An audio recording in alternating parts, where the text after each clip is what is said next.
15 minute की video के अंदर आप पृथ्वी के 450 करोड़ साल के सफर को देखने वाले हैं। जिस जगह आज हमारा सौरमंडल है, वहाँ विभिन्न प्रकार की गैस और धूल के बादल हुआ करते थे। वैज्ञानिकों के मुताबिक इन धूल के बादलों से दूर एक तारा हुआ करता था। वक्त के साथ साथ उस तारे की ऊर्जा कम होने लगी, जिसके कारण उसके अंदर एक विशाल विस्फोट हुआ। विस्फोट की वजह से अंतरिक्ष की ये धूल एक दूसरे से दबने लगी। इस दौरान बादलों में स्थित धूल के कण दबाव और गर्मी के कारण बड़े उल्कापिंड और पत्थरों में परिवर्तित हो चुके थे, और इसी दबाव की वजह से इन बादलों में स्थित रेडियो एक्टिव पदार्थ ने ग्रेविटी का निर्माण किया। इस ग्रेविटी के कारण बीच में हाइड्रोजन और हीलियम इकट्ठा होने लगे। बीच के इस भयंकर दबाव के कारण एक विशाल विस्फोट हुआ, और इसी विस्फोट के कारण हमारे सूरज का जन्म हुआ। अंतरिक्ष में फैले एस्टेरॉयड यानी क्षुद्र ग्रहों में भारी वजन की वजह से सूरज के करीब आकर सूरज की परिक्रमा करने लगे। धीरे धीरे इन्हीं एस्टेरॉयड में भारी टकराव हुआ, जिसके फलस्वरूप मरकरी, विनस, अर्थ और मार्स जैसे ग्रहों का निर्माण हुआ। वैज्ञानिकों के मुताबिक उस वक्त पृथ्वी और मार्स यानी मंगल ग्रह के बीच थिया नामक ग्रह सूरज की परिक्रमा किया करता था। पृथ्वी पर ग्रेविटी होने की वजह से सूरज की परिक्रमा करने वाले एस्टेरॉयड अब पृथ्वी की परिक्रमा करने लगे, और धीरे धीरे करोड़ों सालों तक ये पृथ्वी पर गिरते रहे।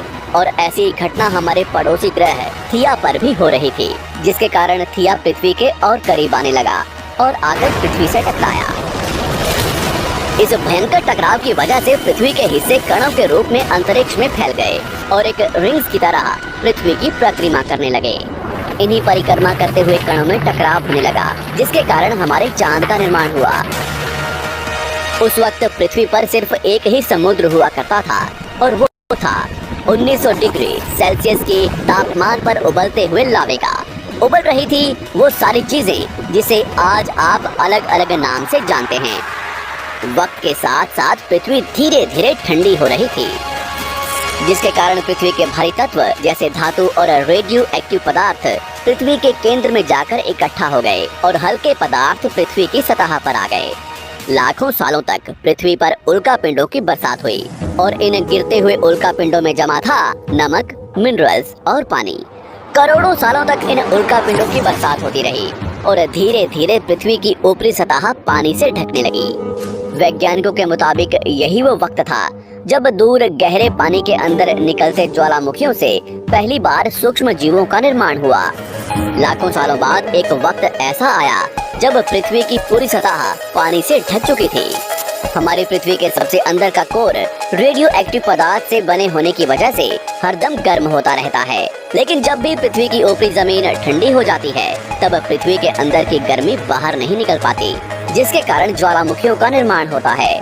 और उस वक्त कुछ ऐसा ही हुआ।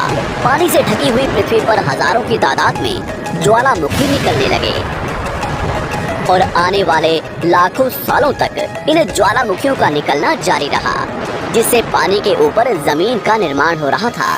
इस वक्त भी पृथ्वी पर वातावरण न होने की वजह से अंतरिक्ष से उल्कापिंडों की बरसात हो रही थी। आज से लगभग 300 करोड़ साल पहले पृथ्वी पर ऐसा वक्त आया जब पृथ्वी का वातावरण लगभग स्थिर होने लगा था। ज्वालामुखी निकलने धीरे हो गए थे, और पृथ्वी का एक दिन 12 घंटे का हुआ करता था। साल बीतते गए, और धीरे धीरे ये सूक्ष्म जीव विकसित होते गए और समूह में रहने लगे। आज से लगभग 250 करोड़ साल पहले पहली बार पृथ्वी पर ऐसे जीवों का निर्माण हुआ जो जीने के लिए ये पानी के अंदर के मिनरल्स यानी खनिज पदार्थ और धूप का इस्तेमाल करते थे, और मल त्याग के रूप में ऑक्सीजन बाहर निकालते थे। इस वक्त तक पृथ्वी पर ज्यादातर ज्वालामुखी निकलने बंद हो चुके थे, और इन माइक्रोबैक्टीरिया की वजह से वातावरण में ऑक्सीजन की मात्रा बढ़ रही थी। वातावरण में ऑक्सीजन बढ़ने की वजह से पृथ्वी का वायुमंडल बनना शुरू हुआ, और आने वाले हजारों सालों तक वातावरण में ऑक्सीजन की मात्रा बढ़ती रही, जिसकी वजह से पृथ्वी के ज्यादातर हिस्सों में ये सूक्ष्म जीव फैल गए। हजारों सालों बाद एक वक्त ऐसा आया जब पृथ्वी में ज्यादा ऑक्सीजन बढ़ने के कारण ये सूक्ष्म जीव मरने शुरू हो गए। उस वक्त तक पृथ्वी का वातावरण ठंडा होने के साथ साथ ऑक्सीजन से भी भर चुका था, जिसके कारण जमीन और वातावरण में स्थित आयरन यानी लोहे के मिनरल्स पानी में स्थित ऑक्सीजन से रिएक्ट होने लगे। और एक वक्त ऐसा आया जब पृथ्वी की जमीन आज के मार्स के जैसे लाल हो चुकी थी।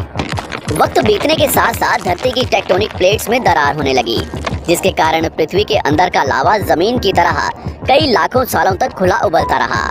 और यही वो कारण था जिसके कारण पृथ्वी के वातावरण में कार्बन डाइऑक्साइड की मात्रा बहुत बढ़ गई और पृथ्वी पर एसिड की वर्षा शुरू हो गई। एसिड रेन की वजह से पृथ्वी का तापमान घटने लगा और तापमान इतना घटा कि पृथ्वी के ऊपर स्थित पानी बर्फ में परिवर्तित होने लगा। पृथ्वी पर पहली बार भयंकर आइस एज आया। इस वक्त पूरी पृथ्वी सफेद बर्फ से ढक चुकी थी। आमतौर पर जब धरती पर सूरज की किरणें गिरती हैं, तब जमीन उन किरणों को सोख लेती है, मगर क्योंकि पूरी पृथ्वी बर्फ से ढक चुकी थी और क्योंकि बर्फ सफेद और चमकीली होती है, जिसके कारण सूरज की किरणें धरती पर गिरने के बाद वापस चली जाती थी। इसी कारण से पृथ्वी कई लाखों सालों तक बर्फ से ढकी रही, मगर फिर से पृथ्वी के अंदर स्थित गर्मी ज्वालामुखी के रूप में निकलना शुरू हो गई और इन ज्वालामुखियों से निकलने वाली गर्मी ने बर्फ को पिघलाना शुरू कर दिया। इसी बीच पृथ्वी की गहराई में बचे कुछ सूक्ष्म जीव धीरे धीरे बदल रहे थे और अब वो ऑक्सीजन को अपने शरीर को बड़ा और जटिल बनाने के लिए इस्तेमाल करने लगे थे। इस बीच पानी में अलग से भी छोटे समुद्री पौधे निकलने शुरू हो चुके थे। बाहर जैसे जैसे ज्वालामुखी निकल रहे थे, वैसे वैसे वातावरण कार्बन डाइऑक्साइड की वजह से गर्म हो रहा था। वक्त के साथ साथ बर्फ तो पिघलने लगी, मगर धरती पर फिर से एसिड की वर्षा शुरू हो गई, जिसके कारण फिर पृथ्वी ठंडी होने लगी और फिर पृथ्वी की ज्यादातर सतह बर्फ से ढक गई। ऐसा बार बार कई हजारों सालों तक होता रहा और इसी कारण से अब समुद्री जीव धीरे धीरे वातावरण के हिसाब से विकसित हो रहे थे। इस बीच कई सारे जीव और समुद्री जंगल विलुप्त हो गए, मगर जो बच गए वो धीरे धीरे पृथ्वी के बदलते तापमान के हिसाब से ढलते गए और अब हजारों सालों बाद समुद्री पेड़ बर्फ की वजह से पूरी तरह से मरते या सूखते नहीं थे। अब सूक्ष्म जीव समुद्री जीव बन चुके थे। जब फिर से ज्वालामुखियों ने पृथ्वी की बर्फ को पिघलाना शुरू किया, तब ये समुद्री पेड़ जल्दी विकसित होकर फैल गए। धीरे धीरे वातावरण में ऑक्सीजन की मात्रा बढ़ने लगी और पृथ्वी पर होने वाली एसिड की वर्षा कम होने लगी। वातावरण में ऑक्सीजन आने की वजह से पृथ्वी की ओजोन लेयर्स मोटी होने लगी और आज से लगभग 47 करोड़ साल पहले पृथ्वी की ऊपरी सतह पर पहली बार मोसोस नामक प्लांट उगना शुरू हुआ। वक्त के साथ साथ जमीन पर अलग अलग प्रकार के पौधे और पेड़ उगना शुरू हुए। एक वक्त ऐसा आया जब जमीन के पेड़ों की लंबाई लगभग 80 से 100 फीट जितनी या आज के 5 से 6 मंजिला बिल्डिंग जितनी ऊंची हो चुकी थी। ये वो वक्त था जब समुद्री जानवर समुद्र से बाहर निकल रहे थे और जमीनी जानवरों में परिवर्तित हो रहे थे। धरती की ज्यादातर जमीन एक जगह इकट्ठी हो चुकी थी, जिसे आज हम पैंजिया महाद्वीप के नाम से जानते हैं।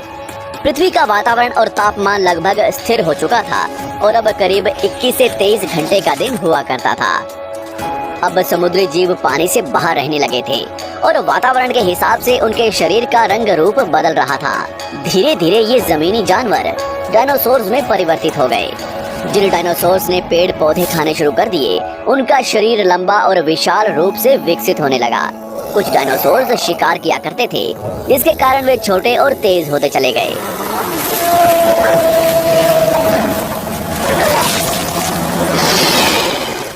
पृथ्वी की ऊपरी जमीन एक जगह इकट्ठी होने के कारण ज्यादातर जमीन रेगिस्तान और बंजर हो चुकी थी। ज्यादातर जंगल समुद्र के करीब हुआ करते थे, जिसमें डायनासोर्स रहा करते थे। आज से लगभग 20 करोड़ साल पहले पैंजिया महाद्वीप टूटना शुरू हो गया। पैंजिया के विभाजित होने की वजह से पृथ्वी की ज्यादातर ऊपरी जमीन पानी के संपर्क में आने लगी, जिसके फलस्वरूप पृथ्वी पर हरियाली बढ़ती गई, जिस वजह से डायनासोर्स और ज्यादा विभिन्न और विशाल होते चले गए। डायनासोर्स ने आने वाले लगभग 20 से 30 करोड़ सालों तक पृथ्वी पर राज किया। उस वक्त डायनासोर्स समुद्र से लेकर जमीन और आसमान तक पूरी पृथ्वी पर राज किया करते थे। इस दौरान अफ्रीका से टूटा भारत सीधे आकर आज के तिब्बत से टकराया और इस टकराव की वजह से हिमालय का निर्माण हुआ। आज से लगभग 6.5 करोड़ साल पहले पृथ्वी की तरफ आज के माउंट एवरेस्ट से भी बड़ा लगभग 4.5 लाख करोड़ किलो जितना वजनिया उल्का पिंड लगभग 80,000 किलोमीटर प्रति घंटे की स्पीड से पृथ्वी की तरफ आ रहा था। पृथ्वी की सतह को छूते ही उसमें भयंकर आग लगी और वो जलते हुए सीधा पृथ्वी से टकराया। इस टकराव से निकलने वाली ऊर्जा आज के 10 करोड़ परमाणु बम एक साथ फटने के बराबर थी। जहां ये उल्कापिंड गिरा, वहां के जानवर और पेड़ तुरंत भाप बनकर जल गए। गिरते ही पृथ्वी पर पूरी तरह धूल फैलने लगी। समुद्र में भयंकर बाढ़ आने लगी। भूकंप और आग ने पृथ्वी को जलाना शुरू कर दिया। कुछ ही घंटों में पूरी पृथ्वी के वातावरण में हानिकारक गैस और धूल की वजह से पृथ्वी नर्क हो चुकी थी। डायनासोर्स, घुटन, आग और भूखमरी से पूरी तरह विलुप्त हो गए। इस वक्त हमारे पूर्वज जमीन के अंदर रहा करते थे, जिसके कारण वो इस विशाल प्रलय से बच गए। पृथ्वी का वातावरण पूरी तरह से काला और अंधेरा हो चुका था, जिससे धूप भी जमीन तक नहीं पहुंच पा रही थी। पृथ्वी के पेड़ और ज्यादातर जानवर विलुप्त हो गए। वातावरण में धूल और हानिकारक गैस के कारण पृथ्वी पर फिर से एसिड की वर्षा शुरू हो गई और फिर पृथ्वी ठंडी होकर बर्फ से ढक गई। लेकिन इस बार पृथ्वी की बर्फ लाखों सालों तक नहीं जमी रही और 80 से 90 हजार साल बाद ये बर्फ पिघलनी शुरू हो गई। जैसे ही धरती पर वातावरण फिर से पहले जैसा होने लगा, वैसे ही ये छोटे जीव जमीन से बाहर आना शुरू हो गए।